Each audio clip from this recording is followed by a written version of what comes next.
Afternoon, Illinois Tech. This is Tierra de Guzman. I work as a career coach at Illinois Institute of Technology in our Career Services Department. I'm excited to be holding this Alumni Spotlight podcast today, and this is part of a series of conversations that Career Services will be holding with alumni about their current career journeys.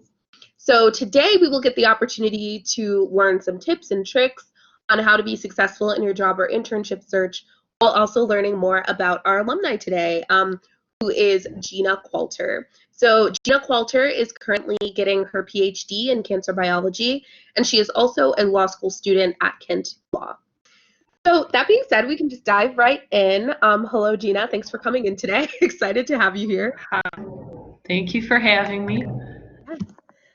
So the first thing I would like to ask is, I would like you to tell us a little bit about your experience in tech. What were you involved in? What classes stuck out to you? Overall experience. Sure. I grew up on the south side of Chicago, and Illinois Tech was always in the back of my mind. It was something that, my family always talked about, and I was drawn to the campus from an early age. And I remember taking a tour of the campus as a junior or senior in high school and thinking, wow, like this is such a unique place to be. They really have so many great things to offer. And when I started here, I started as a biology major in the biology department. And what I really appreciated was that we are a small school, and you really get to know your professors, you get to know everyone on campus, and you get a lot of opportunities that someone at a larger school might not have to get involved with research, to get involved with interdisciplinary research. My first lab here at IIT was actually within the biology department, but as I began to take other classes in the psychology department, history classes, I was able to get professors, and they fostered this interest in these other areas. And I was able to biology lab. I did a paper for one of my history majors, and it allowed my experiences at Illinois Tech allowed me to appreciate main interest, my main focus, which was biology, but also to become well-rounded, which I feel has really served me well at this point in my life, so many years out.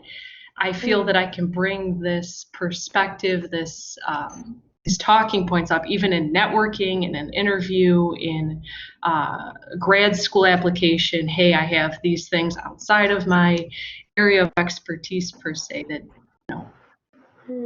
have helped in that way. Okay.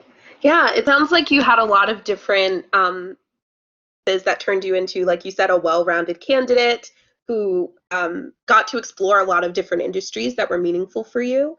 And so it's interesting. I'd like to sort of segue us into our next question, which is about your journey to where you're at currently, which is a graduate school grad student in two industries that feel very different, right? Like, so I'm interested in hearing more about how Illinois Tech either led you to those experiences or prepared you for those experiences. Sure. I think it's a bit of both. It led me there, and it prepared me to do it.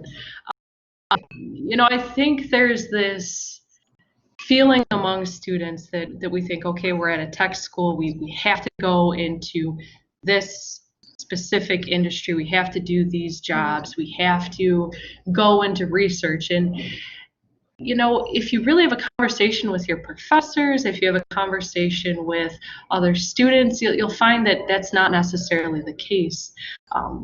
It's hard. It's hard to do that early on, and I struggled with that. And I was lucky in that in undergrad and then my master's at Illinois Tech, I had a professor, Charles Krikorian, and he is JD, so he had several years in a lab, several years as a practicing attorney in patent law, and encouraged his students to explore other possibilities, other meaningful ways that they can use their STEM background to, I guess, engage with their communities, get involved with policy, business, law, things of that nature. And when I graduated, I decided to pursue a PhD because I loved research. I was interested in the field of cancer biology. And about a year into this program for my PhD, I had a conversation with Craig Duchessois, who was a scholarship director of mine in my undergraduate career. And I said, hey, you know, a lot of other universities have this PhD JD joint program situation, and it's really helping students who are getting a PhD in STEM. It's really building them for industry because not everyone wants to go into academia anymore. People are working for Pfizer, Abbott, they want to go to Silicon Valley, get involved with a startup. They might even just want to make that pivot into consulting or patent law. And I think this might make our students more competitive. So we worked with Dean Krent, who was the dean of Chicago-Kent Law School at that point in time, to start up this sort of joint endeavor. And we weren't really sure how it was going to go because other universities where, you know, you do a couple years in your PhD, you do a couple years in the JD, and you go back and forth. But the way we set this up, because Kent has an evening program, we said, what if PhD students treated their lab experience like a full-time day job, and then came to Kent as an evening student, like a typical evening student would. And the benefit of that would be to kind of move you through both programs faster even. And I felt that because of Illinois Tech, because of the people I've met here, the connections I made, I don't think that experience would have been available to me had I gone anywhere else. And as I had at Illinois Tech in terms of the rigor of classes, just learning how to have a work life, social life during my undergraduate career, because it's insane, as students can totally attest to. And it's hard what I'm going through now, but it's not as daunting, it's not as intimidating. And I think that Illinois Tech really built that necessary foundation for me to be able to go and open the door to bring other people through. Wow. So then I'm wondering, like, for students who would want to be in your position where you get to be in graduate school in these different industries and continue to explore and be with Illinois Tech, what are some of the skill sets that you would say are the most important for students who would like to be successful as an Illinois Tech student and as a professional?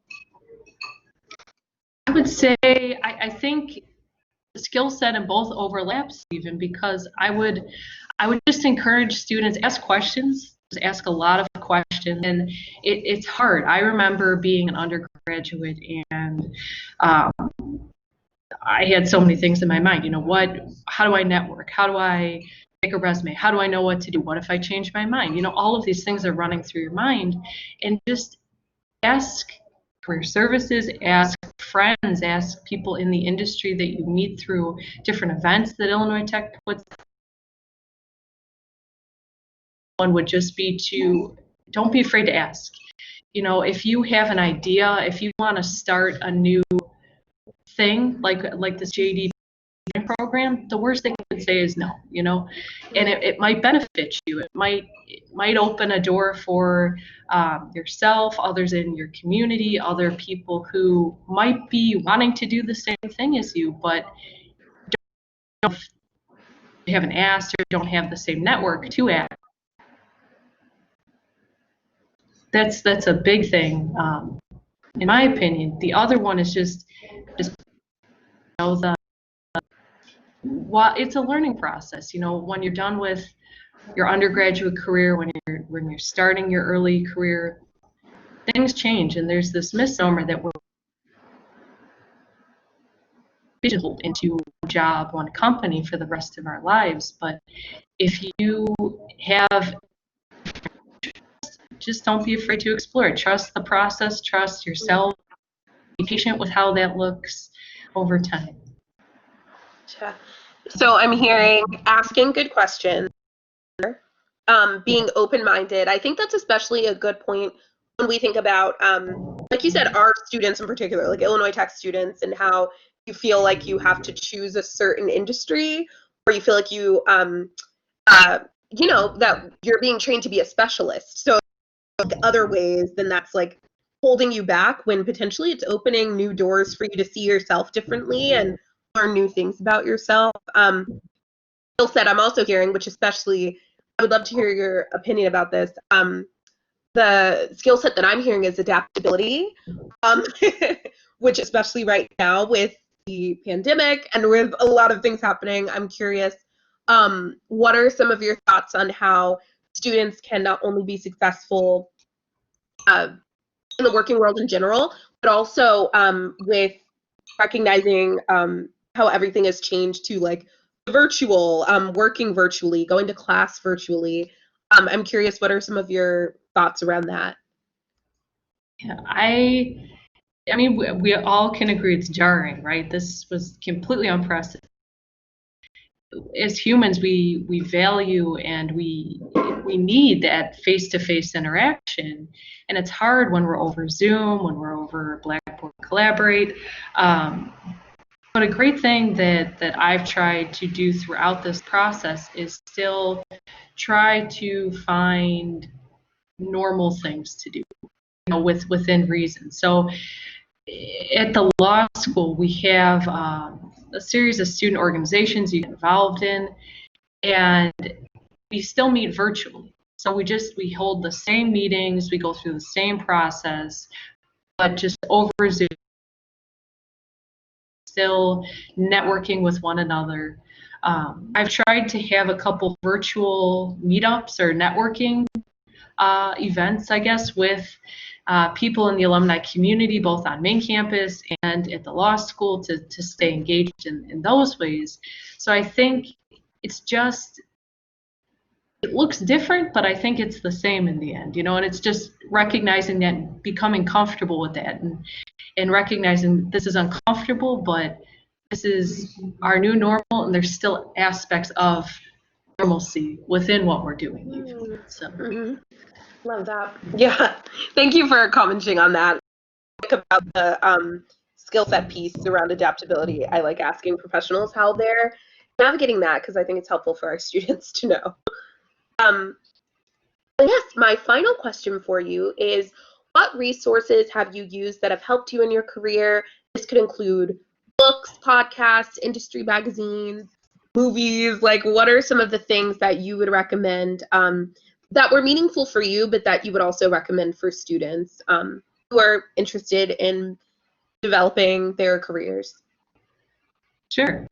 I think a great thing with networking, and I didn't even think of this as an undergraduate, and this was posed to me by an alumni later on, was find your hobby, something you like, whatever, in movies, film, theater, music, whatever, and really dig deep into that, because those are great talking points when you're networking, because you never know if that will be a connection you have with someone. And even if it's not necessarily interested in, the way you frame that might be a talking point to kind of get comfortable with professionals in the field.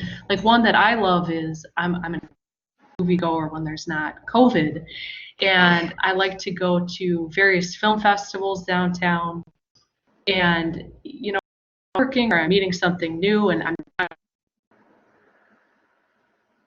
film out or something, I kind of pivot to that and then try to bring it back to the conversation at hand. So I think that's a good, I don't know if that's a resource, but that's just like I guess a skill again you could go to. Another skill I would say is just read a lot. If someone says something you don't understand, instead of trying to go on the defensive or be combative or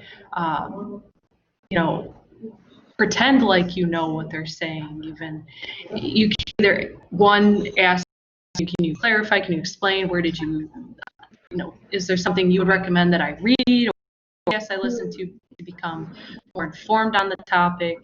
And as you go through learning more about things, you might even come across books, film, podcasts. I'm reading a great book now. At the law school, we were talking about kind of Ruth Bader Ginsburg's whole, career, and just myself, I was like, I feel like I know about it, but I don't know as much as I would like on the topic. So I went on Amazon and I just found what's the best biography about RBG, and I started reading it. Right now, it might not benefit me necessarily, but later in life, I might pull from that. I might engage in a conversation about this. So that would be my. Yeah, and I love how both of your examples sort of have to do with, like, first of all, it's about personalizing the things that you're interested in. Like, so you didn't speak about necessarily specific, like, movies or TV shows or things you should watch. It's like you need to figure out what that is for you, and for your profession, and then make those connection points. But then the second point, the networking piece, right? Like, what else, outside of the weather and outside of like some other points that you can talk about, like, how can you use the things that you're consuming, the media you're consuming, to connect with others, and network in a way that's meaningful. So I love those points. Absolutely. I'm an avid reader as well. So it's just, yeah, it's good to hear people are reading. Reading Exactly. and content. So, yeah. Just to wrap up, any final advice for our students, things that they should keep in mind, anything that you've learned, best career advice you've received? The best career advice I've received. I think you ask people at all points in their careers, right? Just starting out, middle of their career, end of the career, and the one common thing that I constantly hear is ask questions. And that sounds so generic, but I have found that I ask questions. Even if I think I sound ridiculous or I look ridiculous, you hit a point in your life, you're like, I don't care anymore, I'm going to ask. And it actually ends up working out better. People respect that, and you wanting to get to know about them, about the industry, about different things. So I would leave it at ask questions. Ask good questions. Perfect. Thanks, Gina, for being a guest on our alumni podcast. I learned a lot from what you said as well. And students, making sure that you are, like, asking good questions, networking, consuming things that you can change into good connections with others, and making sure to keep tuning into these alumni podcasts to learn about what our alumni are doing and hear some advice about your own career journey and how they can help you. So thank you so much for coming, Gina, once again, and I am going to sign off. Have a great day.